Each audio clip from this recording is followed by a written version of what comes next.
ಓಂ ರಾಜಯೋಗಾಮೃತ ಚಾನಲ್ಗೆ ಸ್ವಾಗತ. ನಾನು ರಾಜು. ದಯಮಾಡಿ ನಮ್ಮ ಚಾನಲನ್ನು ಸಬ್ಸ್ಕ್ರೈಬ್ ಮಾಡಿ, ಬೆಲ್ ಐಕಾನ್ ಕ್ಲಿಕ್ ಮಾಡಿ. ಸ್ನೇಹಿತರೆ, ಇವತ್ತಿನ ವಿಡಿಯೋದಲ್ಲಿ ಮನುಷ್ಯನ ಜೀವನದಲ್ಲಿ ಸಪ್ತ ಚಕ್ರಗಳ ಮಹತ್ವದ ಬಗ್ಗೆ ತಿಳಿದುಕೊಳ್ಳೋಣ. ನಮ್ಮ ದೇಹವನ್ನು ಸಮತೋಲನ ಮಾಡಲು 7 ಚಕ್ರಗಳಿವೆ. ಪ್ರತಿಯೊಂದಕ್ಕೆ ಅದರದೇ ಆದ ಪ್ರಾಮುಖ್ಯತೆ ಇದೆ. ಇವುಗಳು ಸರಿಯಾಗಿ ಕೆಲಸ ಮಾಡದೇ ಇದ್ದರೆ ನಮ್ಮ ದೈಹಿಕ, ಮಾನಸಿಕ ಮತ್ತು ಆಧ್ಯಾತ್ಮಿಕ ಆರೋಗ್ಯದ ಮೇಲೆ ಪರಿಣಾಮವಾಗುತ್ತದೆ.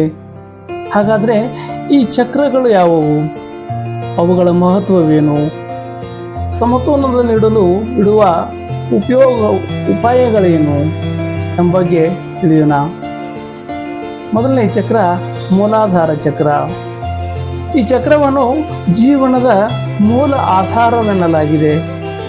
ಇದು ಸಕ್ರಿಯವಾಗಿದ್ದರೆ ವ್ಯಕ್ತಿ ಜೀವನದಲ್ಲಿ ಹೆಚ್ಚು ಉತ್ಸಾಹ, ಆಲೋಚನೆಗಳಲ್ಲಿ ಸ್ಥಿರತೆ ಇರುತ್ತದೆ.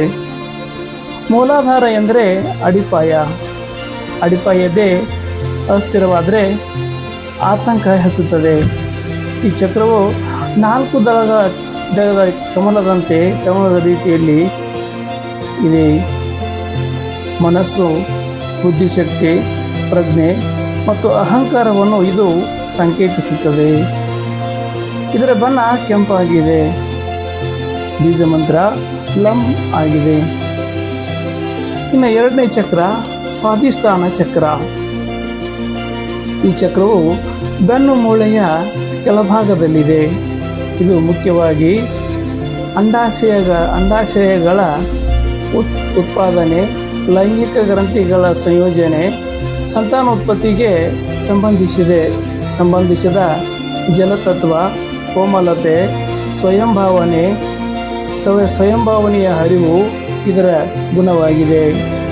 ಈ ಚಕ್ರವು ನಿಷ್ಕ್ರಿಯಗೊಂಡರೆ ಹಲವು ಕಾಯಿಲೆಗಳ ಕಾಡುತ್ತವೆ. ಈ ಚಕ್ರವು 6 ದಳಗಳ ಕಮಲದ ರೀತಿಯಲ್ಲಿ ಇದೆ. ಇದರ ಬಣ್ಣ ಕಿತ್ತಳೆ. ಬೀಜ ಮಂತ್ರ ಓಂ ಆಗಿದೆ. 3ನೇ ಚಕ್ರ ಮಣಿಪುರ ಚಕ್ರ. ಈ ಚಕ್ರವು ನಾಭಿ ಕೇಂದ್ರದ ಬಳಿ ಇದೆ. ಇದು ಅಗ್ನಿ ತತ್ವ ಹೊಂದಿದೆ. ಮಣಿಪುರ ಚಕ್ರದ ಸಾಧನೆಯಿಂದ ಶುದ್ಧತೆ, ಸಾತ್ವಿಕತೆ, ತೇಜಸ್ಸು, ಜೀರ್ಣಶಕ್ತಿ ಹೆಚ್ಚಾಗುತ್ತದೆ. ಈ ಚಕ್ರದೊಂದಿಗೆ ಸಂಬಂಧಿಸಿದ ಭಾವನೆಗಳು ನಿರ್ಭಯ, ಆತ್ಮವಿಶ್ವಾಸ, ಇಚ್ಛಾಶಕ್ತಿ, ಸ್ವಯಂ ಸ್ವೀಕಾರ ಮತ್ತು ಧೈರ್ಯ. ಈ ಚಕ್ರವು ವಾಸ್ತವ್ಯವಾದರೆ ವಾತ ಸಂಬಂಧಿತ ಕಾಯಿಲೆಗಳು, ಮಧುಮೇಹ, ಅಲ್ಸರ್ ಕಾಡುತ್ತದೆ. ಈ ಚಕ್ರವು 10 ದಳದ ಕಮಲದಂತೆ ಗೋಚರಿಸುತ್ತದೆ. ಇದರ ಬಣ್ಣ ಹಳದಿ. ಬೀಜ ಮಂತ್ರ ರಂ ಆಗಿದೆ. ಇನ್ನು ಅನಾಹತ್ ಚಕ್ರ. ಈ ಚಕ್ರವನ್ನು ಹೃದಯ ಚಕ್ರ ಎನ್ನುತ್ತಾರೆ. ನಮ್ಮ ಸಂಬಂಧಿಗಳನ್ನು ನಿಯಂತ್ರಿಸುವ ಚಕ್ರವಿದು. ಇದು ಸಮತೋಲನ ತಪ್ಪಿದರೆ ಏಕಾಂಗಿತನ, ಜಗಳ, ಅವಾರ್ಥಗಳು ಸೃಷ್ಟಿಯಾಗುತ್ತವೆ.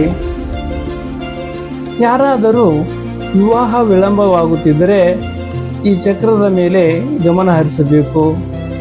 ಈ ಚಕ್ರ ಸಾಧನೆಯಿಂದ ಪ್ರೇಮ, ಸಹಾನುಭೂತಿ, ಕ್ಷಮೆ,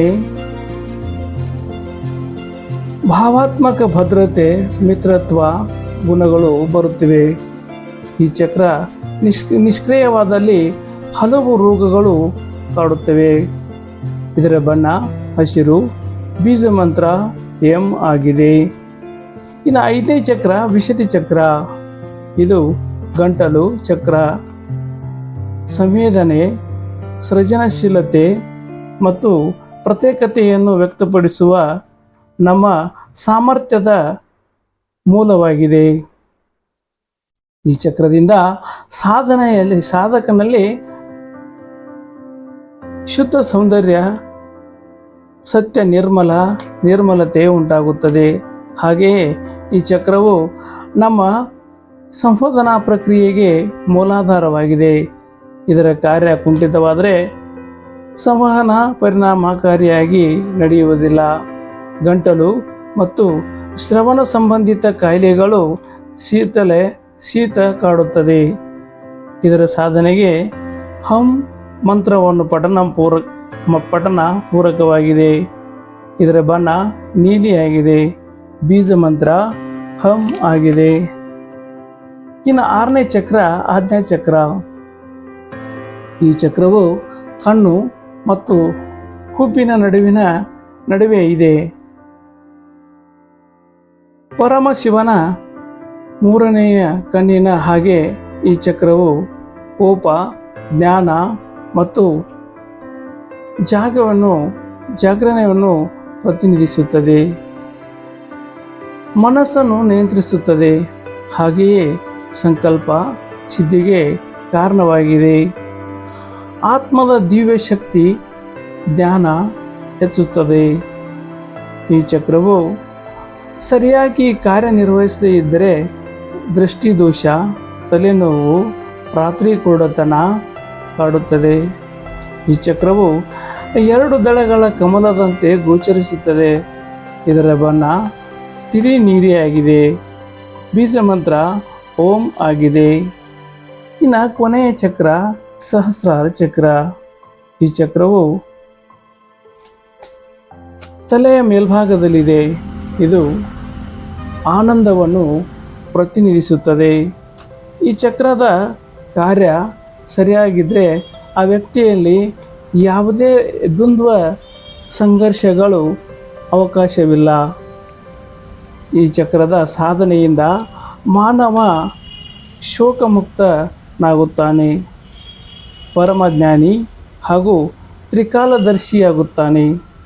ಈ ಚಕ್ರದ ಕಾರ್ಯಕ್ಷಮತೆ ಕ್ಷೀಣವಾದರೆ ಖೀನತೆ, ಮಾನಸಿಕ ದೌರ್ಬಲ್ಯ, ಓದು ಬರಹದಲ್ಲಿ ಹಿನ್ನಡೆಯಾಗುತ್ತದೆ. ಈ ಚಕ್ರವು ಸಹಸ್ರದಳದ ಕಮಲದಂತೆ ಗೋಚರಿಸುತ್ತದೆ. ಇದರ ಬಣ್ಣ ನೇರಳೆ ಬಣ್ಣ ಆಗಿದೆ. ಬೀಜ ಮಂತ್ರ ಓಂ ಆಗಿದೆ. ಈ ಚಕ್ರಗಳ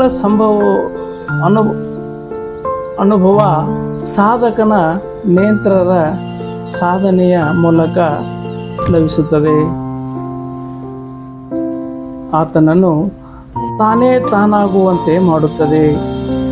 ಜ್ಞಾನಿಗಳು ಹೇಳಿದಂತೆ ಎಲ್ಲವೂ ತಾನಾದ ಬಳಿಕ ಇನ್ನೇನು ಎನ್ನುವಂತಿರುತ್ತದೆ. ಸ್ನೇಹಿತರೆ, ದಾಸರು ಹೇಳಿದ್ದು ಮಾನವ ಜನ್ಮ ದೊಡ್ಡದು, ಅದನ್ನು ಹಾಳು ಮಾಡಿಕೊಳ್ಳಬೇಡಿ ಹುಚ್ಚಪ್ಪಗಳಿರ ಎಂದು. ಇದಾಗಿತ್ತು ಇವತ್ತಿನ ಸಪ್ತಚಕ್ರಗಳ ಮಹತ್ವದ ಬಗ್ಗೆ. ಸ್ನೇಹಿತರೆ, ಕನ್ನಡದಲ್ಲಿ ಯೋಗಾಭ್ಯಾಸದ ಬಗ್ಗೆ ತಿಳಿದುಕೊಳ್ಳಲು ನಮ್ಮ ಚಾನಲನ್ನು ಸಬ್ಸ್ಕ್ರೈಬ್ ಮಾಡಿ, ಬೆಲ್ ಐಕಾನ್ ಕ್ಲಿಕ್ ಮಾಡಿ. ಧನ್ಯವಾದಗಳು.